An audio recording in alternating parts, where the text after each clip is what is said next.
finished reading through chapters 4, 5, and 6.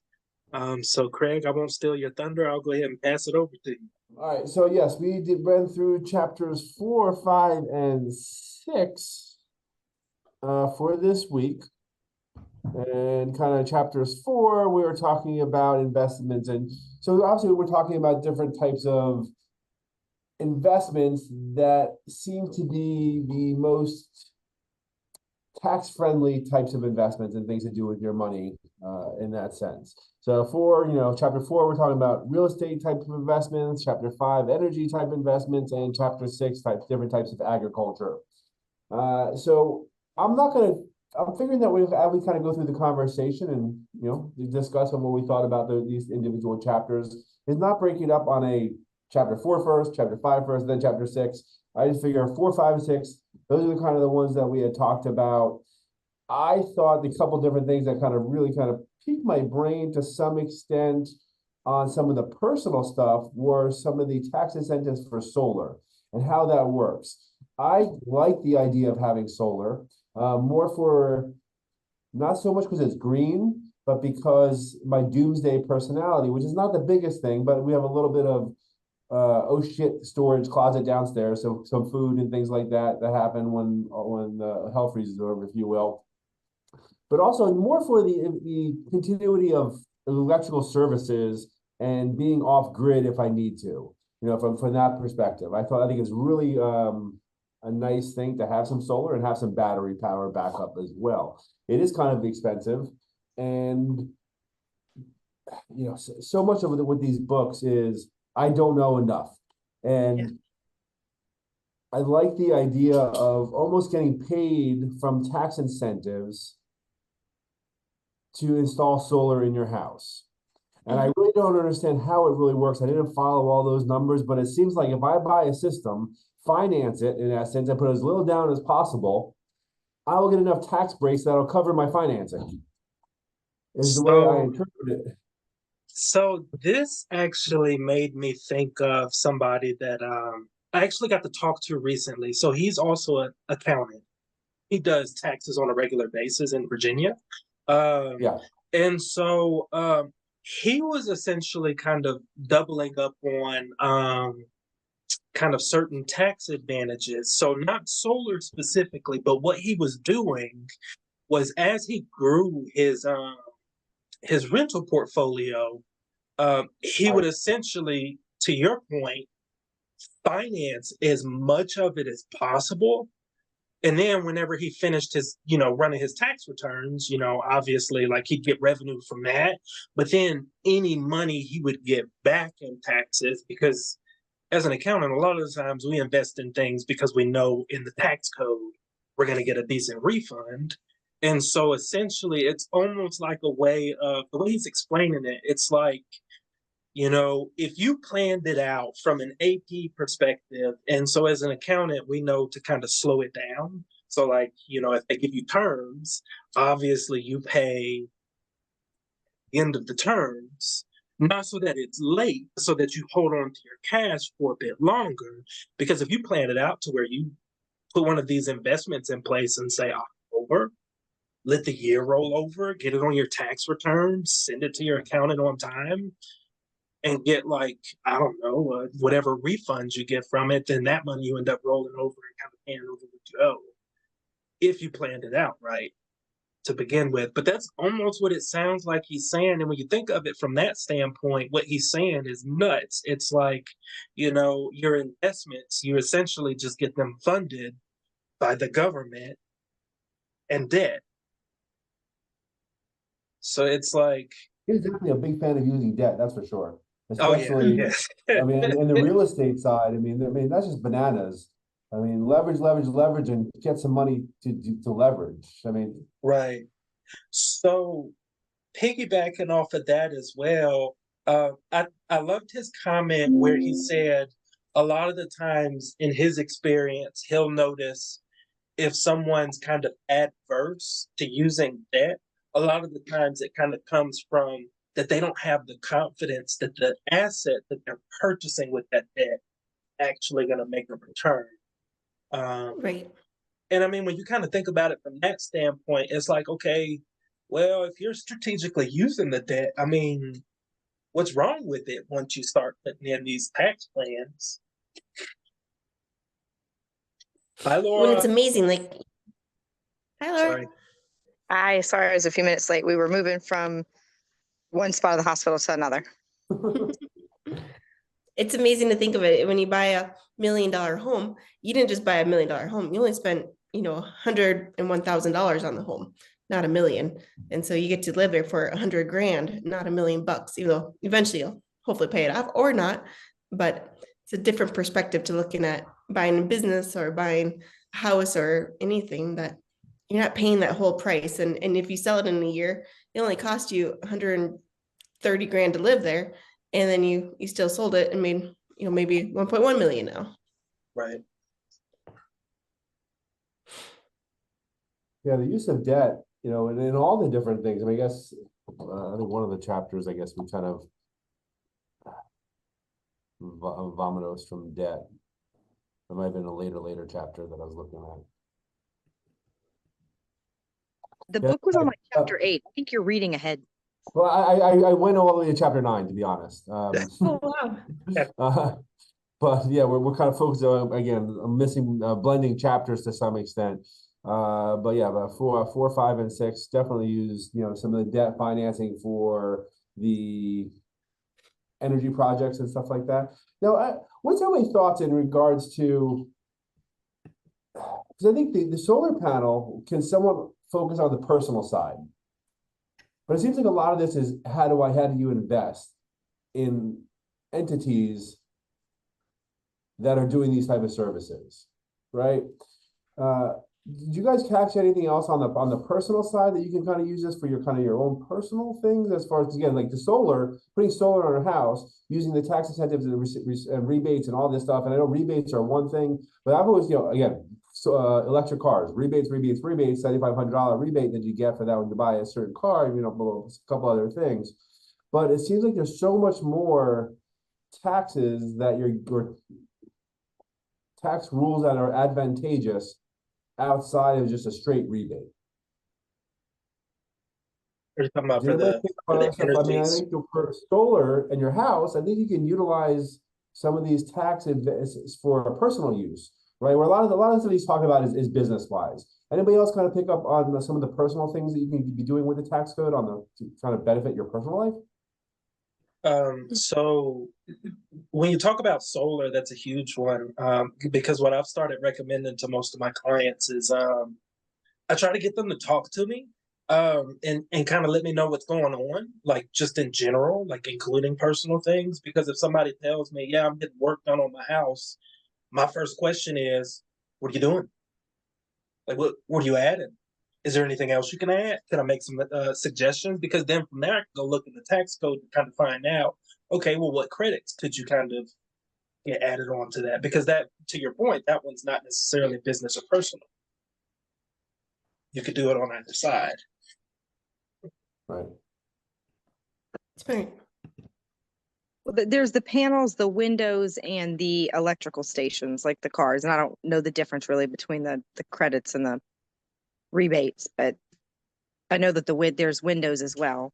So David, I would like you and I to look into this, because like if we are flipping, does it make sense if we have to replace the windows to go in and put the energy efficient windows and stuff in there as opposed to just a window?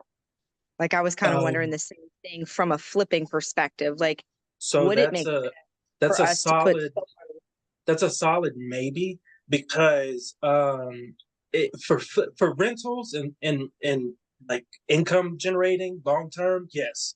For flips, I don't know, because as we start to do more of them, in the tax code, we actually get labeled as a broker dealer, more like a broker dealer than anything, and so flips actually become inventory and not fixed assets. So I don't. Correct. I No, don't no, know. correct. But I wonder if from like when you sell the house, even though it's inventory, if we add the stuff to the inventory, does that create? Well, I don't know, because I've never looked at it for inventory. Like if it was not inventory, then I'd say, oh, absolutely. But I don't know for sure. I think we Yeah, should look into that. Yeah, I'm not quite sure if I think along the same lines of what type of depreciation or some of that stuff. Because right, so something like the farm equipment, I know it's looking at that. It's a 100% depreciated on the minute you buy it, right? So if you're fixing and flipping, and then you're putting a solar system or some kind of that's an automatic something immediately you buy it. Then if you're running it through the business. And then you, on your end of the year, okay, I made X amount of dollars on flips or whatever, but I also have a lot of these credits and stuff like that because I installed solar windows. Sure, I only had the property for a month, but as soon as I bought it, I was able to depreciate the whole thing all up front as opposed to over a 5-year, 20 year, 27-year period, things along that nature. I don't know if that has any difference. Anybody pick up on anything like that? That So part I'm not sure of. I might have Does missed your that question make question a sense? little bit. No, No. sorry. Well, right, because certain things, especially if I know on the farm side, a lot of it is if you buy a piece of farm equipment or seeds or something, you're able to, some of it you depreciate or you get something over a period course of the life, right? It's building 20 years or whatever the case may be. But certain things you can do all up front immediately as soon as you buy it. Mhm. So like So windows, Are you talking about like when he was talking about the farm building? as an example. Okay. And I don't know if it's the same along what you're talking about, Laura, in regards to the windows and stuff like that, right? You're not really, if you got to depreciate the windows over 20 years and you'll hold it flipping it for a month, you're not going to get much in a month when it's supposed to be done over 20 years, as opposed to Right. all up front right away, where it doesn't matter how long you have it because you got it right away, right? I guess that's my question is how long do you have to take to depreciate those different energy efficient things? I'm going to start paying attention when I go into new construction to see, because I mean, as soon as he got to chapter 5, one of the first things he said was a lot of people that do real estate combine the energy efficient tax codes to have the relief there. So I just wonder how, for us personally, how does that play into what we're doing? I can imagine it can totally change your profit margin, right? If you're just, okay, we're buying for 100 grand, we're gonna put 20 grand into it, so we're in for 120, we sell for 150, and so your profit's 30. But if you did these types of investments, you're getting 30 plus all these other credits and stuff like that. All of a sudden, this Right. flip that maybe looked in on paper looks, oh, it's only 10 grand, but the taxes on the back end is going to give us an extra 40 grand. So now all of a sudden it's a $50,000 flip, even though on cash you're only making cash profit of 10,000. Yeah, the hard thing I think, Craig, that I'm sensing from you and for myself too is even though we keep on reading about these same topics in the different books, there's really no 10-step process of how to accomplish it. So they give you enough to get interested, but to actually figure out how to execute it. There's a 1-step process, Natalie. Hire them. Yeah, $12,000. Wait, that's chapter 10. Just kidding. was it a $12,000 retainer? So Laura and I actually have spoken to Tax-Free Wealth Company and to see about them. And so we did kind of talk with them, and we're potentially, and there's a good chance we may be hiring them to help with some of the back stuff, which, and I hate to, well, yes, we all take learning and move on with ourselves, right? So so kind of what I'm thinking about, as we kind of come into this, we're gonna learn a lot. I'm gonna learn a lot probably on the legal side of how they structure it and kind of using the asset protection strategies that they have in place already, because they talk about it all throughout their books. And so I think it's part of their program as well as on the tax side. So, not that we want to steal their stuff and do our own stuff outside of it, but I would say Yes, we do. after a year or so, between, let's say, the four of us, I mean, we'll kind of know exactly what we need to do. We don't need them anymore. But yeah, I don't think it's an expensive retainer per se for what they're offering. I don't think, and for the potentially the upside. But anyway, yes, It's cheaper than their retainer is cheaper than what we're paying annually right now. You realize that, right? When you do the personal and all the business stuff together, it's about a wash. Sure. But the retainer usually lasts you for a little bit, because I think mine is the 6 same. meetings. No, it's like half of that, but it's like it'll last me for like 2 years. 6 meetings, so a year and a half. if you meet once a quarter.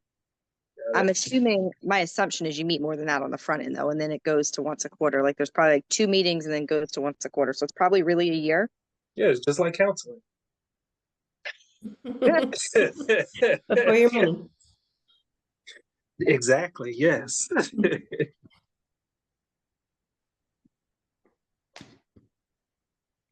Dave, and you must have got a kick when they said that the 2 most important people in your life is your CPA and your insurance person. A little bit. Like, yes. I agree. A little bit. That one's really not hard to fight with people, though. It's just like as soon as you start talking about taxes, they're like, whatever, I give up. You're the Got expert. it.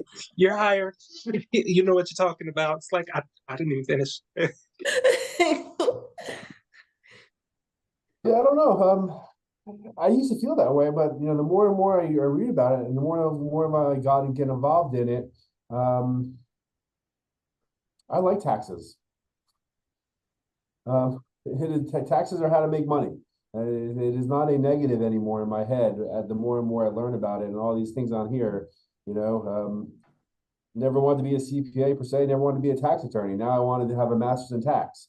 By the way, Laura, I want to go back to school. I want to have a master's in tax. Fine. You can go Oh, back to you thought school. about it too? They're expensive. Well, yeah, it's an LLM. I'm not quite sure exactly how it's going back to law school. And I think it's a year program or a year and a half program that kind of builds. It's almost like a graduate law degree that just really focuses on a bunch of tax classes and stuff like that. But Yeah, I've been looking at masters of taxing, but okay, I think it's a science. a what? I think it's a master's in science. Gotcha. Yeah, I don't know how it works as far as just a regular CPA or accounting degree and kind of getting a master's in it that way, as opposed to a master's in legal tax. Usually CPAs already have their masters. I didn't have to. Gotcha. So I guess I lucked out. I guess I didn't. I don't know that it matters. Got my CPA. I think you guys should go back to school together. At the same time, yeah, you saw how excited I got. So is anybody starting their own farm? I am. Not yet? We have a farm, and yes, we're creating a farm. We just have to figure out how to make it make money 2 out of 5 years so that we can get the tax breaks. Correct. And well, do you even need to have it make money? And wasn't the US one, as long as you're putting good faith effort to make money? Yeah.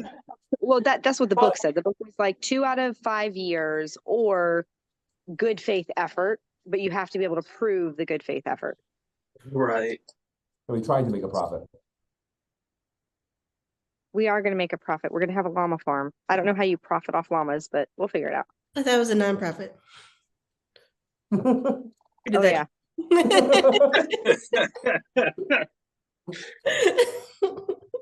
My mom says kid therapy with my llamas. Oh, it could be a side hustle. She said PSDS. I think she's saying PTSD. So do you guys get the impression, like, for some of this stuff, even let's say the farm, right? Do you like pull where it's almost beneficial to kind of create, the Natalie Home Farming LLC, and then building your home hobby farm, right? But that's not a hobby farm, because you're going to try and make some money on it. You're going to go to the local Alpharetta farmers market every weekend and sell things and never make any money. But in theory, We're going to sell llama fur. See, llama fur. Oh, okay. Gotcha. Yes. That'll sell. The nonprofit. The textile is very good on it, supposedly. Yes, better than cheap. Well, I'm more, so initially we read the first chapter and it was about the real estate. And then I started searching my phone for duplexes for sale in the area. I found a really nice one if you guys want to go in on it with me. Yes. It was a triplex. Yes. The answer is yes. We will go in on it with you. Say We're all that about a triplex? It was a triplex. There's Okay. 3 stories and 3 kitchens. So 6 Is bedrooms. it still for sale? Still for sale. Still How much is it? Send All it to right. me. What's the address again now? Don't say it Like, because we're recording. this just Like, went from send book it. club to comps. I know. Triplex, we have one family per floor. I know. See, done. Laura and I'll take one. Jamie take one, and Natalie can take one. Well, here I was thinking that maybe we could rent 2 and maybe we keep one to share. Where's the triplex? Is it on the beach? It's on a lake. Oh. Is it? You Oh, here? in Georgia? Yeah. Oh, I have a fourth investor that will invest with us. I'm not kidding. Like we're looking for a cabin right now. Okay, I'll send it to you. It's like all brand Yeah, new. like legit send it to me if it's something. What county is it in? The wrong one, the one that doesn't like short-term rentals, but we can Oh. rent it for a month. Yeah, no. So Forsyth County, you can rent for a month. Is it close to the hospital? Because if it's close to the hospital, you can do the medical people, and the medical people pay the medical facilities pay top dollar for their traveling staff in their residential space wherever they're traveling to. All right, I'll send it to So you. we are Send it or to we me, are look. not buying a house. We are. Maybe. All What's got the me price on excited. it now, Natalie? I mean, if there's 4 of us, it's not that bad. What's the price point on it? I don't care. I don't. 1.9. $1.9. Turn up, I got that.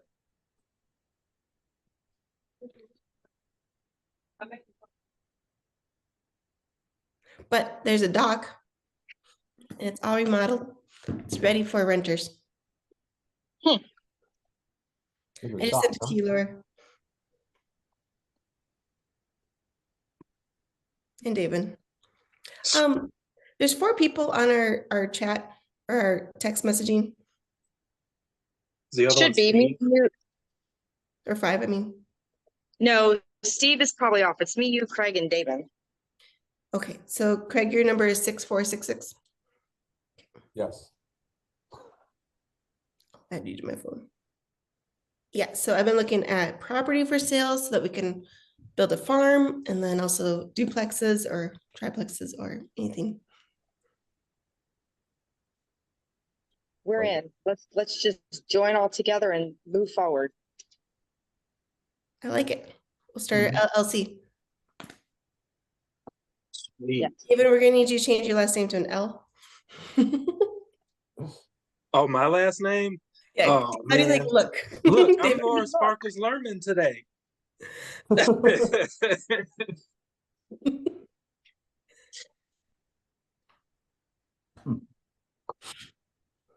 Okay. So we definitely, obviously, I think everybody's on board with utilizing tax benefits for depreciation and real estate and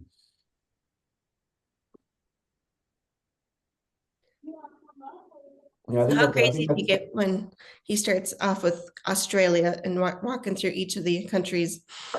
Correct. You know, I skip all that because I forget what he's talking about. I have never before wanted an energy company until reading this book.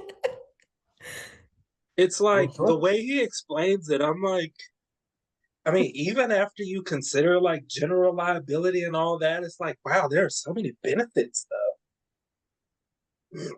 We are going to buy real estate with energy, renewable energy that has farms on it. We're doing all 3. As well as like Lovely. apparently, with charging stations. I mean, I don't know, but he definitely kind of brought it up a couple times. Oh, I got the plug for that if we need it To buy them. to get them built. So somebody who builds them. Yeah, he's got a supplier and he'll go into he'll usually go into like complexes. Well, that's what I'm thinking. Almost like kind of having a partnership with kind of like Hilton Hotels. You know what I mean, something like that. Listen, hey, we're going to build all these things. We get all the tax credits, and we're just going to lease some of your space. And why would not everybody that wants to now stay at your hotel because you have child ports and we'll maybe do a profit share or something like that. Right. But we keep the tax credits. That's not part of profit. Exactly. No, you're just giving a share of the profit. Yeah, they get revenue. Hey. Revenue only. Taking all this. Listen, they didn't say we had to make a profit 2 out of 5 years if we were buying car charging stations. Yeah. That was just farm stuff. For sure. Oh yeah. So we can take a loss by letting the hotels have a little bit of the profit, right? And then we just take all our win on the back end with tax free salaries to your kids. Right. The kids all own David, you need a child. We're working on it. I hope you're Give keeping a us a list, year. David. Everything you have to do. Oh man.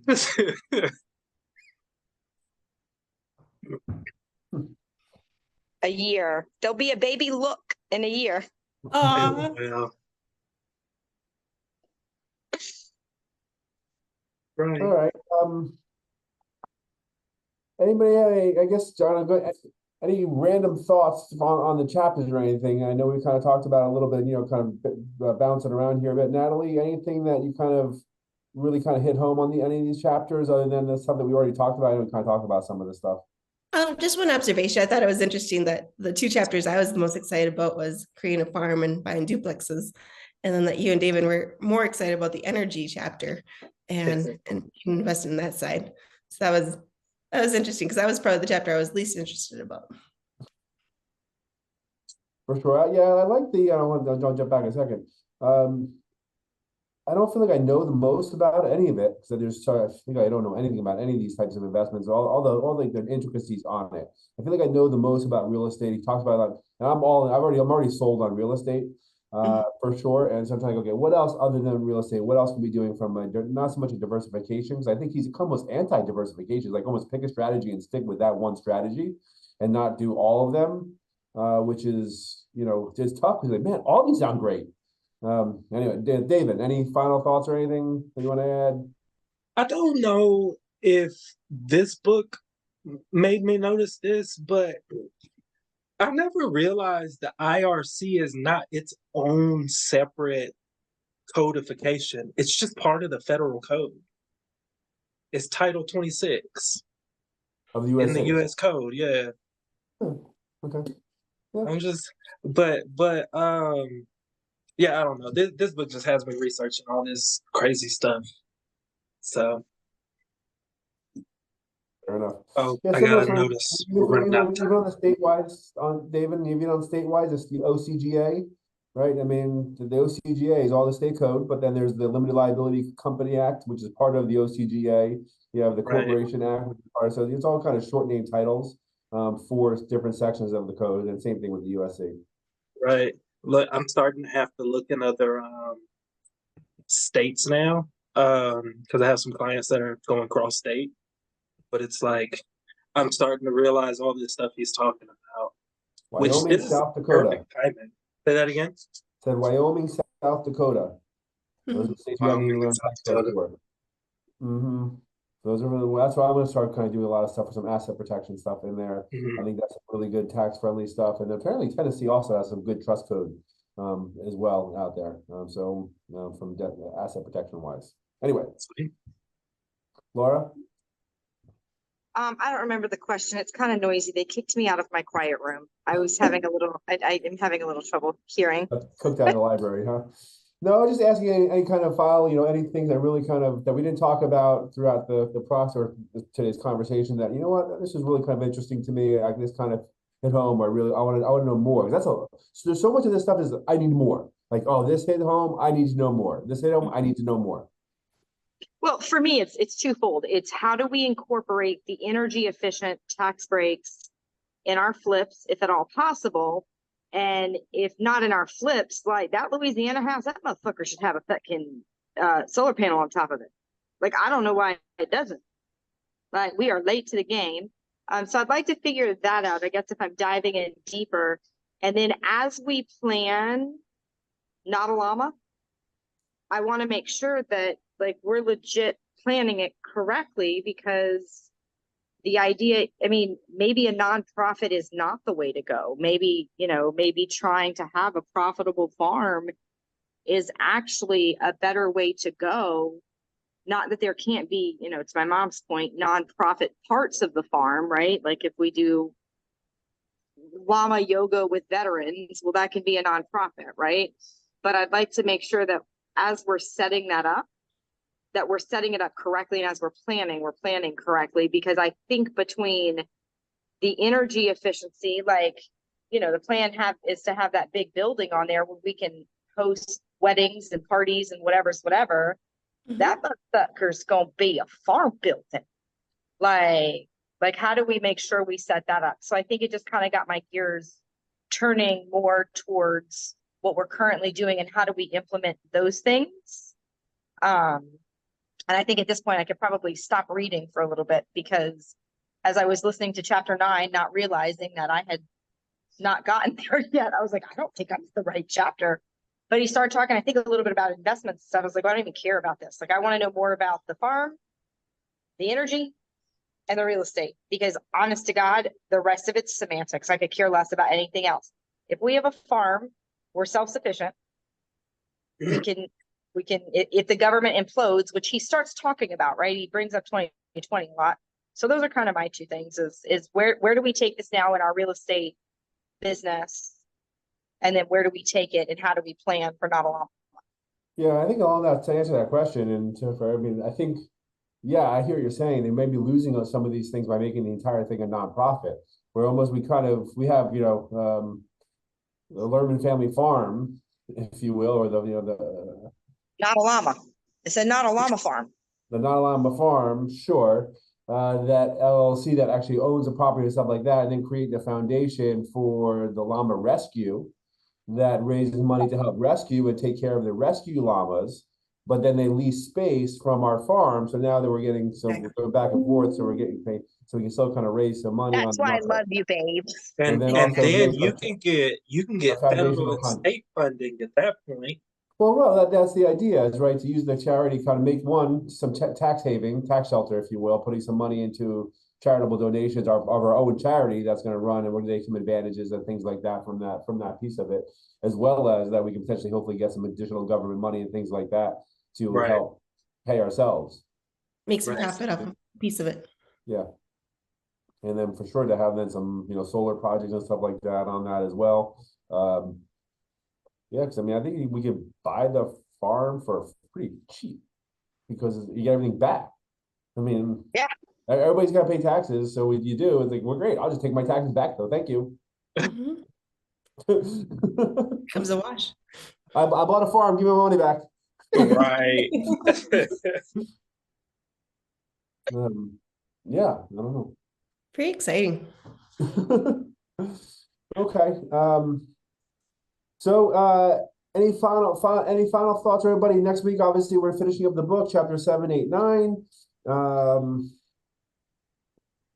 You know, chapter 7 is going to be, you know, investments and insurance, which is, you know, I listened to it already. Retirement savings, and then the conclusion, obviously.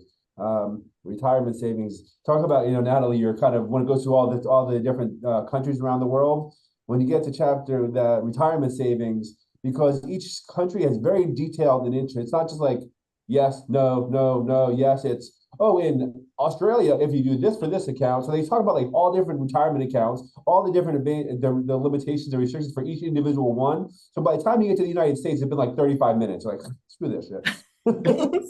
Just skip off the other countries. That's what I do. Hit the 30-second fast forward button because I think you hit it 3 times and it's normally to the US. Fair enough.